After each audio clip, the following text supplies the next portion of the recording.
jaaliyadda Puntland ee dalka Faransa ayaa gudoomiye u doortay Siyaad Maxamuud Guhaad. Munaasabaddan ayaa ka dhacday magaalada Paris ee dalka Faransa. Waxaa ka soo qayb galay aqoon-yahano, ganacsato, dhalinyaro, haween iyo marti sharaf kale oo goobta lagu casumay. Siyaad Maxamuud Guhaad ayaa ahaa musharaxa kaliya ee u tartamayay qabashada hoggaanka jaaliyadda Puntland, iyadoona musharaxiintii kale ay u tanaasuleen. Sidoo kale waxa uu noqonayaa gudoomiyihii saddexaad ee loo doortay hoggaanka jaaliyadda Puntland ee dalka Faransa. Ugu horreyn waxaa goobta ka hadlay Cabdinuur Geelagaab oo ku hadlayay magaca guddiga qabanqaabada doorashada, isagoona sharaxaad gooban goobta ka jeediyay. Waxaana hadalka uga sii dambeeyay qaar ka mid ah kasoo qaybgalayaashii xafladda oo hambalyo, duco, dhiirigelin iyo dardaaran isugu daray gudoomiyaha cusub ee loo doortay jaaliyadda Puntland. aad buu noogu kalsoonaaday waramayow halkaas marka ay taagan tahay maanta ninka kaliya taa meesha ku soo haray musharaxi kale tan bahashiisi waa la noqday. waxaa hadda cabaar kadib inoo imaanaya oo isaguna madasha iman doona gudoomiye ku-xigeenkii jaaliyadda ahna gudoomiyaha ku meel gaarka ee jaaliyadda.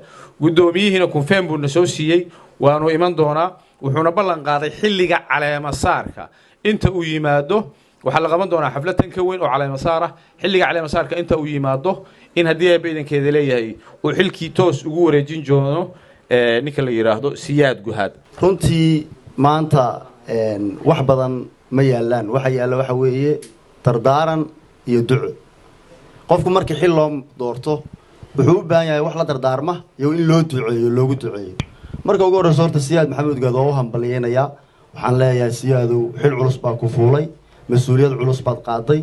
ilaahay horta xilka aad qaaday ha kugu asturo oo kugu maceebeeyo kii dadka mideeya ilaahay ka dhigo. dadku aad bay u kala qaybsan yihiin, markii doorasho la galo ololaha la galaya wala kala qaybsamaya. waxa laga rabaa ololihii waa laga soo baxay, maanta gudoomiyaha tahay dadkiina isku wado midayso. kii ku nacab iyo kii ku jecelba inaad la fadhiisato, u tanaasusho, u dhimriso, qanciso. talaya tusaale wixii aad nooga baata diyaar baan ku nahay, mar walba anigu ku garab taaganahay wax kasta oo ay noqotaba.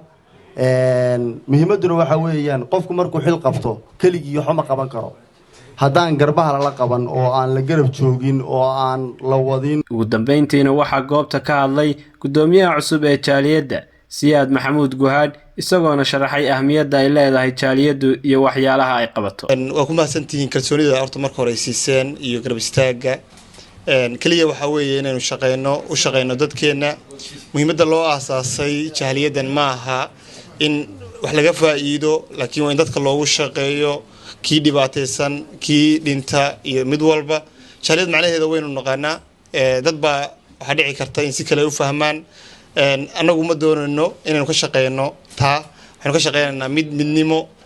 intii aan iyo codeynay halkan joogta iyo intii iyo codeysay halka fadhiday intii maqanba waxaan rajeynayaa inay aanu u wada noqono gudoomiye ka wada shaqeyno midnimada iyo wada jirka Puntland.